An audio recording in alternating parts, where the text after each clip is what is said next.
What motivated all of the talk about expansion was the constant movement of Americans into territories that were under dispute as to who controlled them. The movement of Southerners into Texas brought Mexico and the United States to war,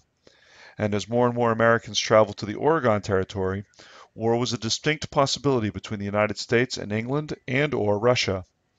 Americans believed that they had every right to that territory and developed the slogan 5440 or fight to describe their desire to control not just all of Oregon, but also all of the territory north of that, including Alaska, up to the 5440 line of latitude.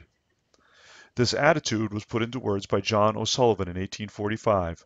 when he announced that it was manifest destiny for the United States to annex Texas. This was a thought that the well-known newspaper columnist had begun to develop in 1839, but he did not use these words until 1845. He believed, as many did, that the Christian God had blessed the United States with, quote, liberty and federated self-government, end quote, and that it was the job of Americans to spread those values as far and as wide as they could. His thoughts about expansion of the United States were not new.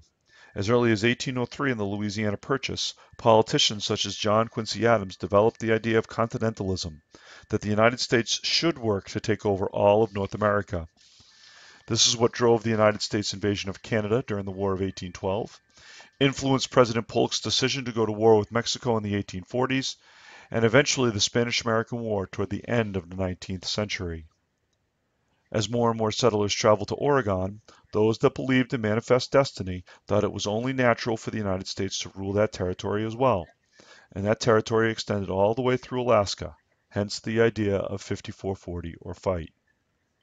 However, faced with the very real possibility of fighting 3 wars at the same time, Polk worked to negotiate a treaty with the English that fixed the border of the United States along the 49th parallel of latitude,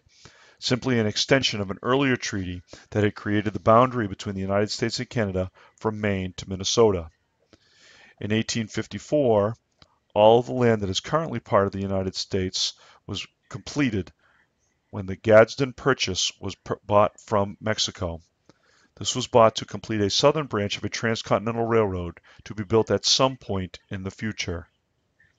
Among many reporters of the time, there was the notion that with all of the land the United States had, all that had to happen to spread the American way of life was sending more people to populate the region. Of course, for people like Horace Greeley, a newspaper editor from the New York Tribune, the idea of go west, young man, and grow up with the country meant carrying the message of freedom, liberty, and anti-slavery to the new territories.